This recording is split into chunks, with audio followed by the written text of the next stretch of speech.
हमारे साथ जानकारी देने के लिए लोमस जुड़ गए हैं। लोमस का रुख कर लेते हैं। लोमस, हम सुन रहे थे स्पेशल सीपी को, मधुप तिवारी को, जो कि कह रहे थे कि किस तरीके से स्पेशल जो ड्राइव चलाया गया है बांग्लादेशी घुसपैठियों पर चाबुक दिल्ली पुलिस का किस तरीके से चल रहा है। हालांकि देखिए 25 लोगों को गिरफ्तार किया गया है, तमाम डॉक्यूमेंट्स भी मिले हैं, और क्या कुछ जानकारी? बिल्कुल, जो एडिशनल सीपी जानकारी दे रहे थे उन्हीं के मुताबिक मैं आपको जानकारी दे दूं। ये ड्राइव काफ़ी लंबे समय से चल रहा है और दिल्ली समेत आसपास के इलाके में ये ड्राइव चलाया जा रहा है। जिस तरीके से अवैध बांग्लादेशी और साथ ही रोहिंग्या दिल्ली में रह रहे थे और उनको चिन्हित करने का काम दिल्ली पुलिस के द्वारा किया जा रहा था। दिल्ली पुलिस ने अलग अलग टीमें बना करके उनको चिन्हित करने का काम किया। आपने देखा कि 25 लोगों को किस तरीके से गिरफ्तार किया। इससे पहले भी 175 लोगों की गिरफ्तारी हो चुकी है और कई ऐसे लोग हैं जो कि फर्जी दस्तावेज के साथ यहाँ पे दिल्ली में रहने का काम कर रहे थे, उनको डिपोर्ट करने का काम भी दिल्ली पुलिस के द्वारा किया गया। और आपने ये भी देखा कि जो एडिशनल सीपी ने जानकारी दी, उन्होंने ऐसे गिरोह को पकड़ा है जो कि अवैध रूप से जो लोग यहाँ पे दिल्ली में चुपचाप घुसपैठ कर रहे थे और साथ ही दिल्ली में रह रहे थे अवैध रूप से, उनको फर्जी सर्टिफिकेट, फर्जी डॉक्यूमेंट बना करके देते थे, उनके ग्रुप को भी पकड़ा है। और साथ ही उन्होंने कई ऐसे वेबसाइट को भी तलाशने का काम किया है जो कि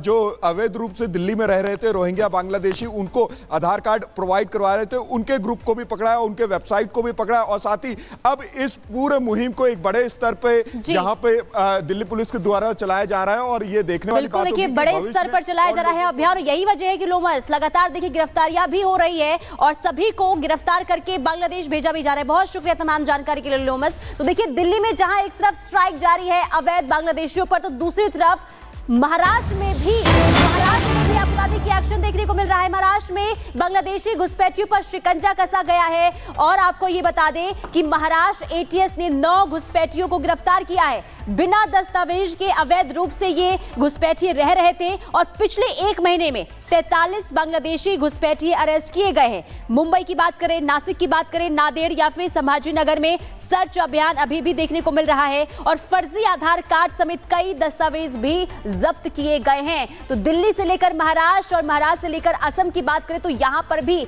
लगातार स्ट्राइक अवैध घुसपैठियों के खिलाफ देखने को मिल रहा है। तो देखिए ताबड़तोड़ एक्शन लिया जा रहा है और खास तौर पर अवैध घुसपैठ को लेकर के जो हंटर चलता हुआ नजर आ रहा है वो हम लगातार आपको दिखा रहे हैं। महाराष्ट्र में भी बांग्लादेशी घुसपैठियों के खिलाफ जो एक्शन लिया गया उसकी डिटेल्स आपको दे देते हैं। महाराष्ट्र एटीएस ने 9 घुसपैठियों को गिरफ्तार किया है। आपको बता दें ऑपरेशन घुसपैठिया के जरिए बिना दस्तावेज के अवैध रूप से जो रह रहे घुसपैठिए है उन पर चाबुक चलता हुआ नजर आ रहा है। पिछले 1 महीने की बात करें तो 43 बांग्लादेशी घुसपैठिए जो है जिन्हें पकड़ा गया है और अब तैयारी है उन्हें सीधे तौर पर डिपोर्ट करने की, बांग्लादेश भेजने की। और इसी जरिए से देखिए लगातार ये जो एक्शन है वो काफी तेज हो चुका है। अगर बात करें जगहों की तो मुंबई, नासिक, नांदेड़, संभाजी नगर, यहां तमाम इलाके जहां सर्च ऑपरेशन लगातार जारी है। फर्जी आधार कार्ड, तमाम दस्तावेज खंगाले जा रहे हैं। आइडेंटिफिकेशन को लेकर के जो डॉक्यूमेंट्स होते हैं वो इनसे मांगे जा रहे हैं, पूछे जा रहे हैं और इसी आधार पर लगातार गिरफ्तारियां भी हो रही है। तो देखिए एक्शन महाराष्ट्र में खास तौर पर बहुत तेज होता हुआ नजर आ रहा है। अवैध घुसपैठ पर प्रहार यहां पर लगातार जारी है। तमाम राज्यों की जानकारी हम आपको दे रहे हैं। और चलिए आगे बढ़ते हैं। इस वक्त दिल्ली से बड़ी खबर सामने आ रही है। दिल्ली के मॉडल टाउन में एक शख्स ने खुदकुशी कर ली है। खुदकुशी से पहले पत्नी से फोन पर बात की थी। मृतक पुनीत के परिवार ने यह दावा किया है कि पत्नी से परेशान होकर पुनीत ने खुदकुशी की है। तो यह कहा गया है मृतक के परिवार की तरफ से। तो दोनों का तलाक का केस चल रहा था, लेकिन इसी बीच ये जानकारी सामने आ रही है कि पुनीत ने खुदकुशी कर ली है और वजह यह सामने आई है कि पत्नी से ये परेशान चल रहा था। सुसाइड से पहले पत्नी के साथ बातचीत की है जिसका ऑडियो क्लिप भी सामने आया है और रिपब्लिक भारत इस ऑडियो की पुष्टि नहीं करता है। हालांकि परिवार ने यह दावा किया है कि बिजनेस में पति पत्नी पार्टनर थे और इसी को लेकर दोनों के बीच अक्सर बहस होती थी, लड़ाई होती थी और इसी बात को लेकर पुनीत खुराना ने खुदकुशी की है। जो हमें वीडियो रिकॉर्डिंग वगैरह मिली है उसमें 3 साढ़े 3 के करीब इन दोनों की आपस में बात हुई है, जिसमें इसने क्या किया था, इसने पहले पुनीत से काम का ईमेल आईडी वगैरह कोई मांगा था। तो वो उसमें से क्या वो पता नहीं किसका पासवर्ड शेयर हुआ, उसने उसका जो है इंस्टाग्राम हैक कर लिया। इंस्टाग्राम हैक करने के बाद उसने कोई बदतमीज़ी भी करी जिसकी वजह से उसको रात को 3 बजे उसको फ़ोन करना पड़ा। और उसने रात को फ़ोन किया तो उसको कह रही है बता तेरे को क्या ज़रूरत पड़ गई मेरी, रात को याद आ गई मेरी। इतनी बकवास करी। और उसके बाद मेरा भाई उससे बहुत प्यार से बात कर रहा था कि जब सब कुछ हो गया, जब कोर्ट में नोशन साइन हो चुका है, जब कोर्ट में बात चल रही है, तो अब क्या हो गया, वहीं जाके करेंगे ना जो करेंगे। लेकिन उसने उसको जो गालियाँ दी, तू तो कुछ कर नहीं सकता ज़िंदगी में, काम का शटर भी खोल के दिखाइए, फिर तेरे को बताऊँगी, तेरे माँ बाप को भी बाहर फेंकूँगी, तुम सबको जेल भिजवाऊँगी। इतना सब कुछ बोला। और उसके बाद कह रही है तू तो सिर्फ बोलता है ना, मर जाऊँगा, ये कर दूँगा, वो कर दूँगा, हिम्मत है ना जा मर के दिखा, फिर करके दिखा। उसको इस कदर उत्साह है, इतना उत्साह है। मैं अकेली थी घर पे, पापा दुकान पे थे, तो ये था कि चल अभी 2 बजे तक उठ जाएगा। 2-2:30 बजे तक जब वो नहीं उठा तो मम्मी ने दरवाज़ा खटखटाया कि क्या हुआ बेटा, उठ। आवाज़ नहीं आई। मम्मी ने पापा को फ़ोन किया, पापा दुकान से आए, पापा ने भी खटकाया, नहीं खुला तो पापा ने दरवाजे की कुंडी तोड़ी तो लटका हुआ था।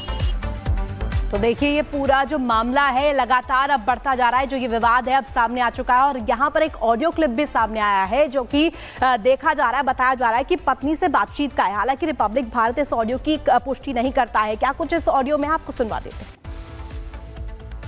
कोई बात नहीं, मैंने कोई अकाउंट हैक नहीं करा, आपकी किस्मत खराब है। कोई बात नहीं, कर लो, सब कर लो, कोई फर्क नहीं पड़ता। अरे मैं इतना तो मेरे में दिमाग ही नहीं है, आप खुद ही बोलते थे ना अरे कि टेक्नोलॉजी है। नींद नहीं आ रही, 3 बजे मेरे को कॉल कर रहे हो। Grow up, you grow up यार, यू ग्रो अप। हाँ, put everything on record, that is of no matter to me. I'm learning it from you, sir. You have been recording my father, you've been disgracing me like anywhere, you've been disgracing my family and what we have done for you, have been forgetting each and everything. This is you. चलो ठीक है, कोई बात नहीं। अब क्या चाहिए ये बता दो सिर्फ, बाकी जो मर्जी करना है वो करो, कोई दिक्कत नहीं है। पहले तो नहीं, अभी पहले तो धमकी दो, सुसाइड कर लूंगा और घर छोड़ के चला जाऊंगा, बिजनेस ले लूंगा पूरा। हाँ, that is of no, these all talks are of no use. You only used to do this. You only used to do this, sir. Once we have agreed on something, I am now backing off. Seeing your reality, you don't deserve it. ठीक है, okay. You backed off. That is okay. But now, what is that you want? कल सुबह सामने आओ, तब बताती हूँ। नहीं, sorry, I cannot. ठीक है, मुँह पूछ क्यों रहे हो? हिम्मत ही नहीं है सामने आने की, तो फिर बकवास क्या करनी रात के 3 बजे।